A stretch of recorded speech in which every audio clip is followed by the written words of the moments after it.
সম্মানিত ভিউয়ার্স, আজকের ভিডিওটি খুবই গুরুত্বপূর্ণ একটি ভিডিও এবং সূরা ইখলাসের পরীক্ষিত একটি আমল। এই আমলটি করার কারণে আল্লাহ পাক রব্বুল আলামিন একজন সাহাবায়ে কেরামকে অল্প কিছুদিনের মধ্যেই দারিদ্রতা অভাব-অনটন দূর করে দিয়ে অনেক টাকা পয়সা ধন সম্পদ দিয়ে সাহায্য করেছিল। সুবহানাল্লাহ। সম্মানিত ভিউয়ার্স, এই আমলটি হাদিস দ্বারা প্রমাণিত এবং এক সাহাবী কিছুদিন এই আমলটি করার ফলে আল্লাহ তাআলা তাকে ফেরেশতাদের মাধ্যমে গায়বীভাবে অনেক টাকা পয়সা দিয়ে সাহায্য করেছিলেন এবং অল্প কিছুদিনের মধ্যেই তার দারিদ্রতা অভাব-অনটন দূর হয়ে গিয়েছিল। সুবহানাল্লাহ।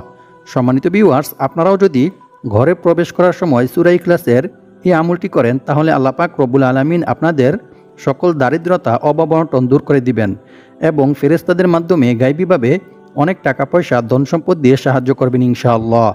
সম্মানিত ভিউয়ার্স, দারিদ্রতা অভাব-অনটন থেকে মুক্ত হয়ে অনেক টাকা পয়সা ধন সম্পদের মালিক হওয়ার জন্য সূরা ইখলাসের এই আমলটি কিভাবে করতে হবে সেই সম্পর্কে জানতে চাইলে ভিডিওটি স্কিপ না করে সম্পূর্ণ ভিডিওটি দেখতে থাকুন।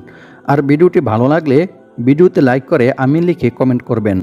তারপর ভিডিওটি শেয়ার করে চ্যানেলটি সাবস্ক্রাইব করে আমাদের পাশে থাকবেন। সম্মানিত ভিউয়ার্স, আপনি যদি ঘরে প্রবেশ করার সময় রাসূল সাল্লাল্লাহু আলাইহি ওয়াসাল্লামের শেখানো পদ্ধতি অনুযায়ী সূরা ইখলাসের এই আমলটি করেন তাহলে আল্লাহ পাক রব্বুল আলামিন আপনার সকল দারিদ্রতা অভাব-অনটন দূর করে দিবেন এবং ফেরেশতাদের মাধ্যমে গায়বীভাবে অনেক টাকা পয়সা ধন সম্পদ দিয়ে সাহায্য করবেন ইনশাআল্লাহ। সম্মানিত ভিউয়ার্স, সূরা ইখলাস পবিত্র কোরআন মাজিদের খুবই ক্ষুদ্রতম একটি সূরা। আমি আশা করছি আপনারা সকলেই সূরাটি জানেন। তারপরেও আমি সহিশুদ্ধভাবে আপনাদেরকে সূরা ইখলাস পাঠ করে শোনাবো। ইনশাআল্লাহ আপনারা আমার থেকে শুনে শুনে সহিশুদ্ধভাবে সূরা ইখলাস মুখস্থ করে নেবেন। আউযু বিল্লাহি মিনাশ শাইতানির রাজীম। বিসমিল্লাহির রহমানির রহিম। কুল হুয়াল্লাহু আহাদ, আল্লাহুস সামাদ, লাম ইয়ালিদ ওয়া লাম ইউলাদ ওয়া লাম ইয়াকুল লাহু কুফুয়ান আহাদ। সাদাকাল্লাহুল আযীম। সম্মানিত ভিউয়ার্স, আমলটি করার জন্য অবশ্যই আপনাদেরকে এক গ্লাস পানি সংগ্রহ করতে হবে। আমি আশা করছি আপনাদের সবার কাছেই গ্লাস আছে এবং আপনারা খুব সহজেই এক গ্লাস পানি সংগ্রহ করতে পারবেন। আপনাদেরকে বেশি কিছু করতে হবে না, শুধু আমি যে নিয়ম বলে দিব সেই নিয়মে আপনারা পবিত্র কোরআনের এই ছোট্ট সূরা অর্থাৎ সূরা ইখলাস পড়ে আমল করবেন। তাহলে অল্প কিছুদিনের মধ্যেই আপনাদের কাছে টাকা চলে আসবে। আল্লাহ পাক রব্বুল আলামিন ফেরেশতাদের মাধ্যমে গায়বীভাবে আপনাদেরকে টাকা পয়সা দিয়ে সাহায্য করবেন ইনশাআল্লাহ। আর আল্লাহ পাক রব্বুল আলামিন ফেরেশতাদের মাধ্যমে বান্দার কাছে টাকা পয়সা ধন সম্পদ পাঠান, এটা হাদিস দ্বারাই প্রমাণিত। তাই আপনারা আল্লাহর কোরআনের উপর বিশ্বাস রেখে যদি আপনারা আমলটি করেন তাহলে ইনশাআল্লাহ আল্লাহ পাক রব্বুল আলামিন আপনাদের সকল দারিদ্রতা দূর করে দিবেন এবং ফেরেশতাদের মাধ্যমে অনেক টাকা পয়সা ধন সম্পদ দিয়ে সাহায্য করবেন। আর যদি সঠিকভাবে আমলটি করতে পারেন এবং সহিশুদ্ধভাবে সূরাটি তিলাওয়াত করতে পারেন তাহলে অল্প কিছুদিনের মধ্যেই আল্লাহ পাক রব্বুল আলামিন আপনাদেরকে ফেরেশতাদের মাধ্যমে টাকা পয়সা দিয়ে সাহায্য করবেন। তবে মনে রাখতে হবে, প্রতিটি আমল করার জন্য অবশ্যই আল্লাহর উপর এবং আল্লাহর কোরআনের উপর দৃঢ় বিশ্বাস রাখতে হবে। তবেই আপনি আমলটি করে রেজাল্ট পাবেন এবং উপকৃত হবেন। অন্যথায় আপনার এই আমল বৃথা হয়ে যাবে। কারণ আল্লাহ তাআলা বলেন, আমি এই কোরআন সৃষ্টি করেছি মুমিনদের শেফার জন্য। আর যে ব্যক্তি আল্লাহর উপর বিশ্বাস করে, আল্লাহর উপর ভরসা করে, আল্লাহ তাআলা তার মনের সকল নেক ইচ্ছা পূরণ করবেনই। সুবহানাল্লাহ। তাই আল্লাহর কোরআনের উপর বিশ্বাস রেখে আল্লাহর উপর ভরসা করে যদি আপনি এই নিয়মে আমলটি করেন তাহলে অবশ্যই আল্লাহ পাক রব্বুল আলামিন আপনাকে ফেরেশতাদের মাধ্যমে গায়বীভাবে অনেক টাকা পয়সা দিয়ে সাহায্য করবেন ইনশাআল্লাহ। সুতরাং আমলটি করার জন্য অবশ্যই আপনাকে মনে প্রাণে বিশ্বাস রাখতে হবে যে আমি এই আমলটি করার ফলে আল্লাহ তাআলা আমাকে গায়বীভাবে টাকা পয়সা দিয়ে সাহায্য করবেন। যেভাবে আল্লাহ পাক রব্বুল আলামিন হযরত ইয়াকুব আলাইহিস সালামকে এবং অনেক সাহাবায়ে কেরামদেরকে গায়বীভাবে টাকা পয়সা দিয়ে সাহায্য করেছিলেন। সম্মানিত ভিউয়ার্স, আপনারা যদি রাসূল সাল্লাল্লাহু আলাইহি ওয়াসাল্লামের শেখানো পদ্ধতি অনুযায়ী এই আমলটি করেন তাহলে ইনশাআল্লাহ আপনারা সকলেই টাকা পাবেন। কারণ এটি কোনো সাধারণ আমল নয়, বরং এটি হচ্ছে সূরা ইখলাসের আমল, যে সূরার অনেক ফজিলতের কথা বিভিন্ন হাদিস শরীফের মধ্যে বর্ণিত হয়েছে। তো প্রিয় দর্শক, আপনারা যারা অতি দ্রুত টাকা পেতে চান এবং আপনাদের যাদের অনেক বেশি টাকার প্রয়োজন, আপনারা অবশ্যই রাসূল সাল্লাল্লাহু আলাইহি ওয়াসাল্লামের শেখানো পদ্ধতি অনুযায়ী সূরা ইখলাসের এই আমলটি করবেন। আর আমলটি করতে হবে ঘরে প্রবেশ করার পর। আমি আপনাদেরকে আগেই বলেছি, আমি আশা করছি আপনারা বুঝতে পেরেছেন। কোন সময়ে আমলটি করতে হবে। আমি এখন আপনাদেরকে সহজভাবে সূরা ইখলাসের এই আমলটির বিষয়ে জানিয়ে দেব এবং কী নিয়মে ঘরে প্রবেশ করার সময় কতবার সূরা ইখলাস পাঠ করতে হবে সেই সম্পর্কেও জানিয়ে দেব ইনশাআল্লাহ। তবে সূরা ইখলাসের এই আমলটি সম্পর্কে জানার পূর্বে আপনারা যারা ভিডিওতে লাইক করেননি, আপনারা দয়া করে ভিডিওতে লাইক করে আমিন লিখে কমেন্ট করে ভিডিওটি শেয়ার করে দিন। তারপর চ্যানেলটি সাবস্ক্রাইব করে পাশে থাকা বেল আইকনটি ক্লিক করে অল বাটনে সিলেক্ট করে রাখুন, এরকম গুরুত্বপূর্ণ ও সুন্দর সুন্দর ভিডিও সবার আগে আগে পাওয়ার জন্য। সম্মানিত ভিউয়ার্স, প্রথমে আমি আপনাদেরকে সূরা ইখলাসের কিছু বিশেষ ফজিলতের বিষয়ে কোরআন এবং হাদিস থেকে জানিয়ে দেব, যে হাদিসগুলি জানলে আপনারা বুঝতে পারবেন যে সূরা ইখলাস কতটা গুরুত্বপূর্ণ এবং ফজিলতপূর্ণ একটি সূরা। তাই আমরা আগে সূরা ইখলাসের ফজিলতগুলি কোরআন এবং হাদিস থেকে জেনে নেই। আবু সাঈদ খুদরি রাদিয়াল্লাহু তাআলা আনহু থেকে বর্ণিত, তিনি বলেন, এক ব্যক্তি অন্য এক ব্যক্তিকে রাতে বারবার সূরা ইখলাস পাঠ করতে শোনেন। অতঃপর সকাল হলে সে ব্যক্তি রাসূল সাল্লাল্লাহু আলাইহি ওয়াসাল্লামকে এই বিষয়টি সম্পর্কে অবগত করেন। রাসূল সাল্লাল্লাহু আলাইহি ওয়াসাল্লাম এ কথা শুনে বললেন, ওই সত্তার শপথ যার হাতে আমার প্রাণ, অবশ্যই এই সূরা অর্থাৎ সূরা ইখলাস পবিত্র কোরআন মাজিদের 1/3 সমান। বুখারী শরীফ হাদিস নং 5013। অর্থাৎ যে ব্যক্তি সূরা ইখলাস 3বার তিলাওয়াত করবে তার আমলনামায় 1 খতম কোরআন তিলাওয়াত করার সওয়াব লেখা হবে। সুবহানাল্লাহ, আল্লাহু আকবার। অন্য এক হাদিসে বলা হয়েছে, রাসূল সাল্লাল্লাহু আলাইহি ওয়াসাল্লামের কাছে একবার এক সাহাবী এসে বললেন, হে আল্লাহর রাসূল সাল্লাল্লাহু আলাইহি ওয়াসাল্লাম, আমি সূরা ইখলাসকে ভালোবাসি। একথা শুনে রাসূল সাল্লাল্লাহু আলাইহি ওয়াসাল্লাম তাকে বললেন, এ ভালোবাসা তোমাকে জান্নাতে প্রবেশ করাবে। সুবহানাল্লাহ, আল্লাহু আকবার। বুখারী শরীফ হাদিস নং 774। অর্থাৎ যে ব্যক্তি সূরা ইখলাসকে ভালোবাসবে, বেশি বেশি সূরা ইখলাস তিলাওয়াত করবে, আল্লাহ পাক রব্বুল আলামিন তাকে জান্নাতে প্রবেশ করাবেন। সুবহানাল্লাহ। অপর এক হাদিসে বলা হয়েছে, আবু হুরায়রা রাদিয়াল্লাহু তাআলা আনহু থেকে বর্ণিত, তিনি বলেন, আমি রাসূল সাল্লাল্লাহু আলাইহি ওয়াসাল্লামের সাথে ছিলাম। এমন সময় এক ব্যক্তি সূরা ইখলাস তিলাওয়াত করতেছিল। রাসূল সাল্লাল্লাহু আলাইহি ওয়াসাল্লাম তার তিলাওয়াত শুনে বললেন, ওয়াজিব হয়ে গেছে। আমি জিজ্ঞেস করলাম, কি ওয়াজিব হয়ে গেছে হে আল্লাহর রাসূল সাল্লাল্লাহু আলাইহি ওয়াসাল্লাম? তিনি বললেন, জান্নাত। সুবহানাল্লাহ। মুয়াত্তা মালিক হাদিস নং 257। অর্থাৎ যে ব্যক্তি সূরা ইখলাস তিলাওয়াত করবে তার জন্য জান্নাত ওয়াজিব হয়ে যাবে। আল্লাহু আকবার। অন্য এক হাদিসে বলা হয়েছে, আনাস ইবনে মালিক রাদিয়াল্লাহু তাআলা আনহু থেকে বর্ণিত, তিনি বলেন, আমি রাসূল সাল্লাল্লাহু আলাইহি ওয়াসাল্লামের কাছে বসেছিলাম। এমন সময় এক লোক এসে বলল, আমার এক ভাই এই সূরা অর্থাৎ সূরা ইখলাসকে পড়তে ভালোবাসেন। রাসূল সাল্লাল্লাহু আলাইহি ওয়াসাল্লাম তাকে বললেন, তুমি তোমার ভাইকে গিয়ে জান্নাতের সুসংবাদ দাও। সুবহানাল্লাহ। সম্মানিত ভিউয়ার্স, এখন আলোচনা করব সূরা ইখলাস কি নিয়মে কতবার পাঠ করিলে আল্লাহ তাআলা আপনার 50 বছরের গুনাহ ক্ষমা করে দিবেন। সুবহানাল্লাহ। আল্লাহর রাসূল সাল্লাল্লাহু আলাইহি ওয়াসাল্লাম বলেন, যে ব্যক্তি প্রতিদিন 200 বার সূরা ইখলাস তিলাওয়াত করবে তার 50 বছরের গুনাহ ক্ষমা করে দেওয়া হবে। সুবহানাল্লাহ, আল্লাহু আকবার। তবে ঋণ থাকলে তা মাফ হবে না। নাউযুবিল্লাহি মিন যালিক।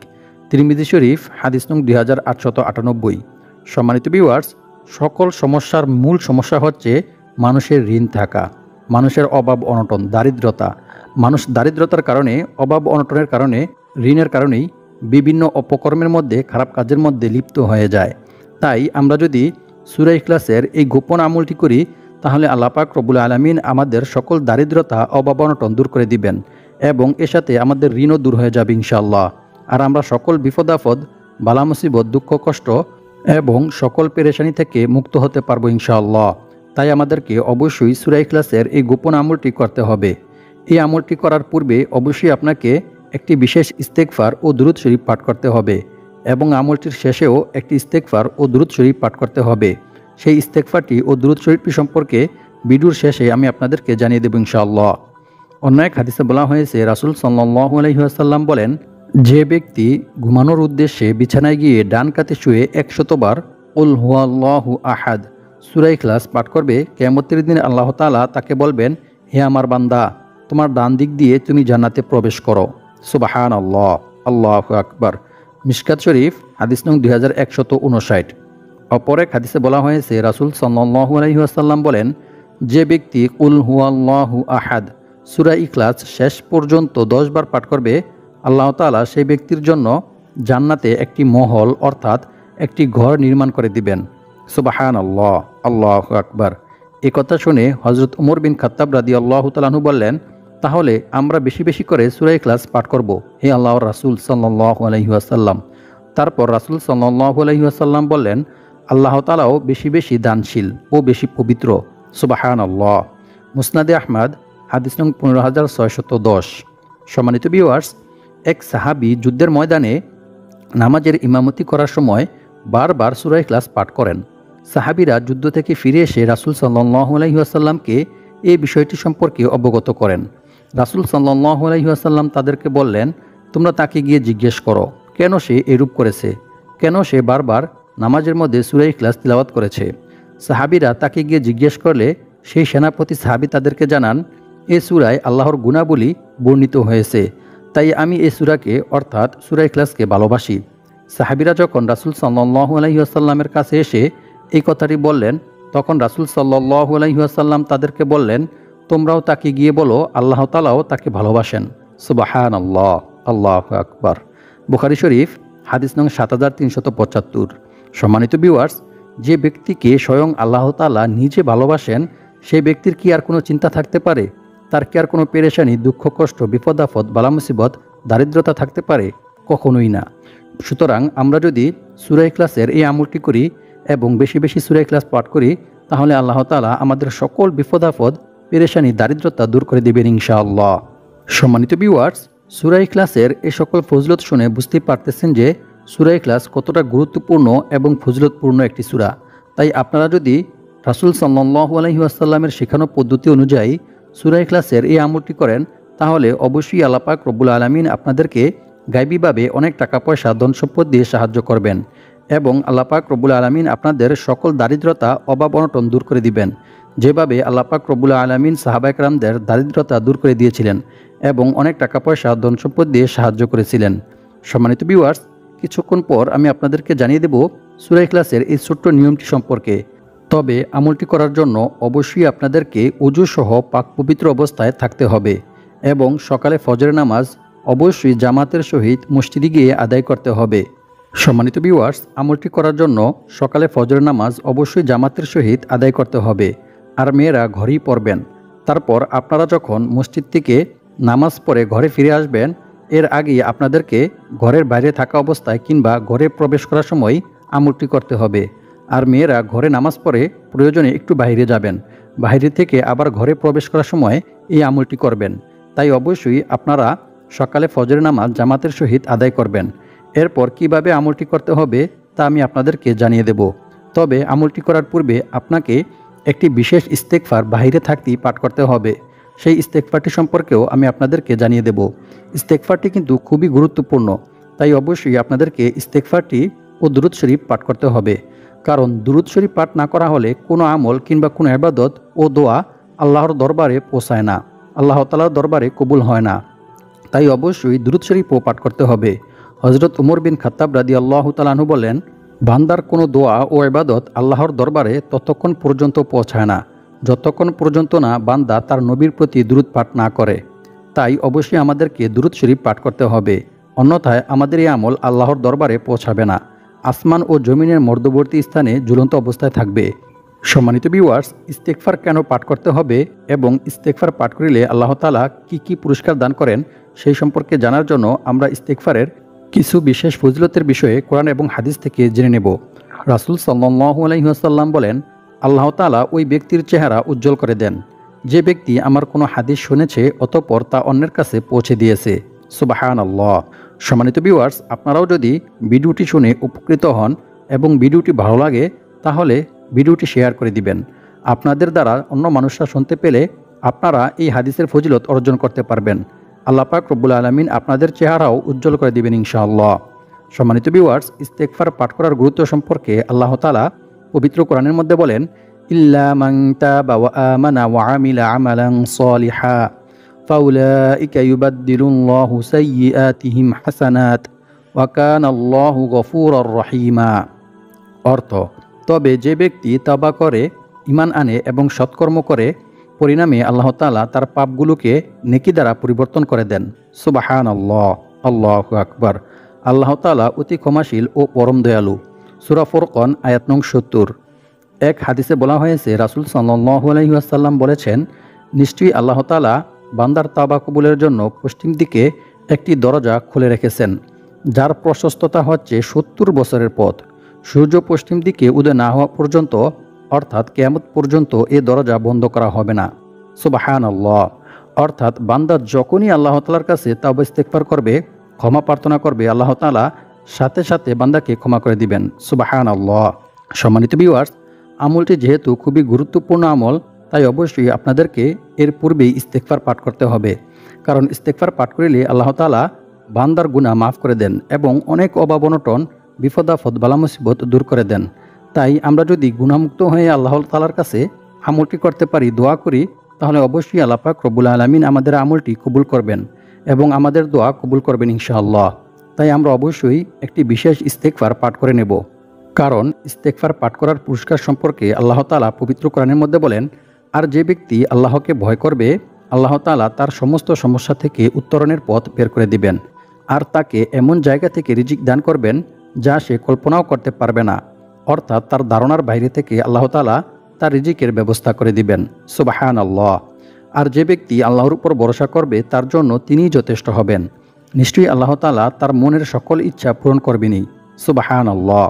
সম্মানিত ভিউয়ার্স, আল্লাহ তাআলাকে ভয় করার সর্বোত্তম মাধ্যম হচ্ছে তাওবা ইস্তেগফার, ক্ষমা প্রার্থনা করা। কারণ আল্লাহ তাআলা বান্দার নেক আমল দেখেন না, বরং আল্লাহ তাআলা বান্দার তাকওয়া দেখেন। আমাদের নেক আমল দিয়ে আল্লাহ তাআলার কোনো লাভ লস কিছুই নেই, বরং আমাদের নেক আমল শুধুমাত্র আমাদের কল্যাণের জন্যই, আমাদের ভালোর জন্যই। আল্লাহ তাআলা শুধু বান্দার তাকওয়া দেখেন। বান্দা আল্লাহ তাআলাকে কতটুকু ভয় করে, আল্লাহর আযাবকে কতটুকু ভয় করে, এবং বান্দা আল্লাহ তাআলার ভয়ে আল্লাহ তাআলার হুকুম কতটুকু পালন করে, আল্লাহ তাআলা সেটাই দেখেন। তাই কোনো বান্দা যদি ইচ্ছায় কিংবা অনিচ্ছায় কোনো ভুল বা কোনো গুনাহ করে ফেলে এবং শয়তানের ওয়াসওয়াসায় পড়ে যদি কোনো গুনাহ করে ফেলে, তারপর সে যদি আল্লাহর ভয়ে, আল্লাহর আযাবের ভয়ে আল্লাহ তাআলার কাছে তাওবা ইস্তেগফার করে, ক্ষমা প্রার্থনা করে ফিরে আসে, তাহলে আল্লাহ তাআলা এটা অনেক পছন্দ করেন। আর তখন বান্দা আল্লাহ তাআলার কাছে যা চান, আল্লাহ তাআলা বান্দাকে তাই দান করেন। কারণ তখন আল্লাহ তাআলা বান্দার প্রতি অনেক খুশি থাকেন।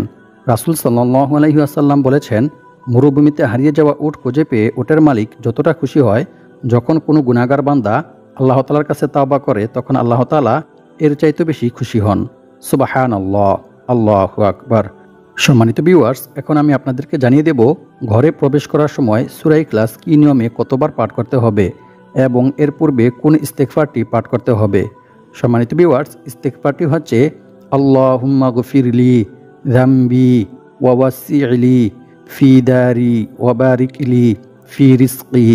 এই ইস্তেগফারটি আপনি যতবার ইচ্ছা ততবারই পাঠ করতে পারবেন এবং ঘরে প্রবেশ করার সময় আপনি সূরা ইখলাস একবার পাঠ করবেন। রাসূল সাল্লাল্লাহু আলাইহি ওয়াসাল্লামের কাছে একবার এক সাহাবী এসে দারিদ্রতার অভিযোগ করলেন। সে বললেন, হে আল্লাহর রাসূল সাল্লাল্লাহু আলাইহি ওয়াসাল্লাম, আমি অনেক দারিদ্র, আপনি আমাকে কিছু আমল শিখিয়ে দিন। তখন রাসূল সাল্লাল্লাহু আলাইহি ওয়াসাল্লাম তাকে বললেন, তুমি যখন ঘরে প্রবেশ করবে তখন তুমি সালাম দিবে, তারপর একবার সূরা ইখলাস পাঠ করবে। ওই সাহাবী কিছুদিন এই নিয়মে আমল করার ফলে আল্লাহ তাআলা অল্প কিছুদিনের মধ্যেই তার দারিদ্রতা দূর করে দেন। সুবহানাল্লাহ। কুরতুবী শরীফ 20 নং খণ্ড 185 পৃষ্ঠা। তারপর আপনি ঘরে প্রবেশ করে এক গ্লাস পানির মধ্যে বিসমিল্লাহ বলে ফু দিয়ে বিসমিল্লাহ বলে পানিটি পান করে নেবেন। এভাবে আমল করিলে আল্লাহ তাআলা আপনার সকল দারিদ্রতা দূর করে দিবেন ইনশাআল্লাহ। আল্লাহ পাক রব্বুল আলামিন আমাদের সবাইকে ঘরে প্রবেশ করার সময় সূরা ইখলাসের এই আমলটি করে দারিদ্রতা থেকে মুক্ত হয়ে অনেক টাকা পয়সা, ধন সম্পদের মালিক হওয়ার তৌফিক দান করুক। আমিন।